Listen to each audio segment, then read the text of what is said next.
राधे राधे, जय श्री कृष्णा। बैसाख मास में धर्मराज जी की कहानी सुनने का बहुत पुण्य फल मिलता है। तो आइए अब हम धर्मराज जी की कहानी सुनते हैं। एक बार एक बुढ़िया माई अपने बेटा बहू के साथ रहती थी। वह बहुत धार्मिक महिला थी। खूब व्रत उपवास व दान पुण्य किया करती थी। वह कार्तिक, बैसाख, माघ सभी महीने में व्रत और उपवास किया करती थी। प्रसिद्ध पवित्र नदियों में स्नान करती थी। पहली रोटी गाय को और आखिरी रोटी कुत्ते को देना वह कभी नहीं भूलती थी। श्राद्ध में वह ब्राह्मण जोड़ा जोड़ी को जिमाती थी और श्रद्धा अनुसार दक्षिणा भी दिया करती थी।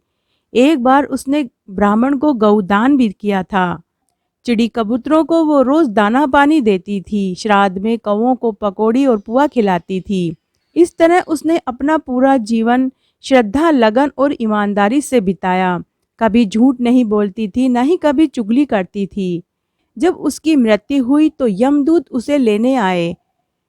जब वह यम मार्ग में जा रही थी तो रास्ते में वैतरणी नदी आई।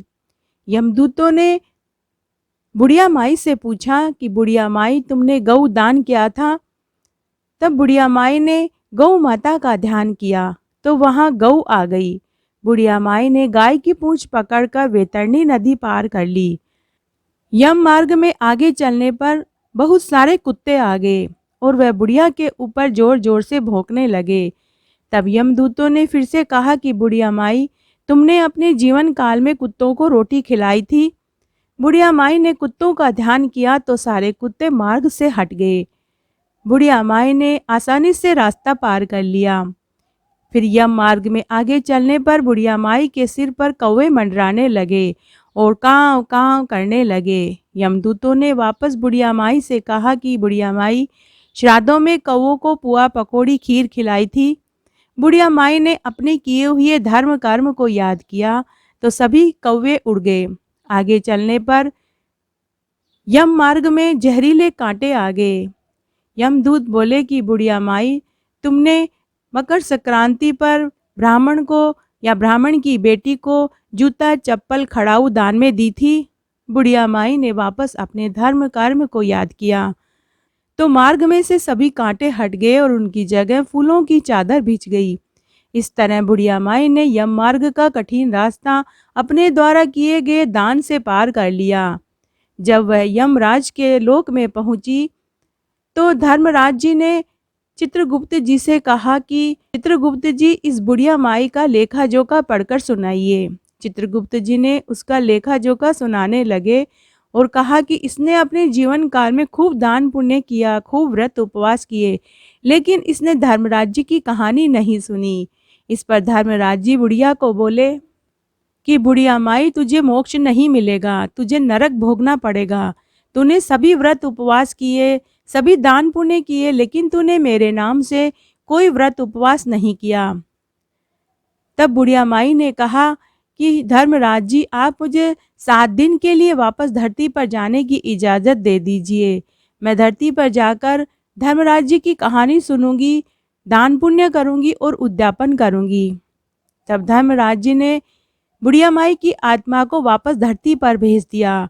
धरती पर उसे अभी जलाने की तैयारी ही हो रही थी कि अचानक उसकी शव में से हलचल हुई। घर वाले डर गए, लेकिन गांव के समझदार पुरुष ने बुढ़िया माई को अंत्येष्टि स्थल से हाथ पकड़ के नीचे उतार दिया।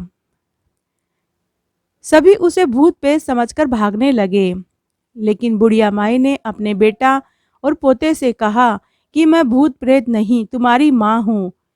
यमराज ने मुझे 7 दिन के लिए वापस धरती पर भेजा है। मैं धर्मराज जी की कहानी सुनूंगी, उद्यापन करूंगी। इस प्रकार बुढ़िया माई के बेटा और पोते उसे खुशी खुशी घर ले आए। घर आने के बाद उसने एक ब्राह्मण को बुलाया और ब्राह्मण से उसने धर्मराज जी की कहानी सुनी। 7 दिन तक कहानी सुनने के बाद बुढ़िया माई ने धर्मराज जी की कहानी का उद्यापन किया।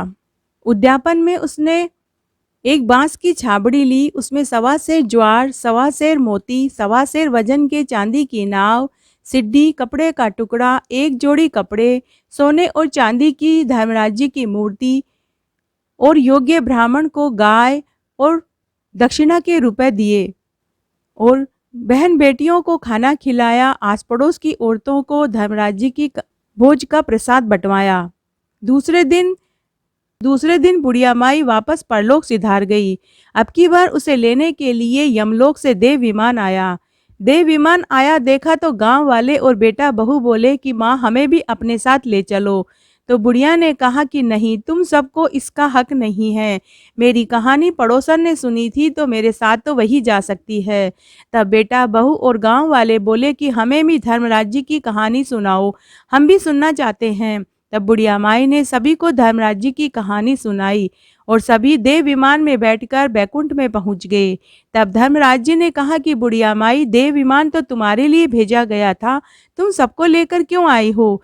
तब बुढ़िया माई ने कहा कि इन सब ने भी धर्मराज जी की कहानी सुनी है, आप मेरे पुण्य का आधा फल इनको भी दे दीजिए। इस तरह उस बुढ़िया माई के साथ उसके बेटा बहू और गांव वालों का भी उद्धार हो गया और उन सबको भी बैकुंठ का वास मिला। जय हो धर्मराज जी की जय। इस प्रकार बैसाख मास में धर्मराज जी की कहानी सुनने का बहुत पुण्य फल मिलता है।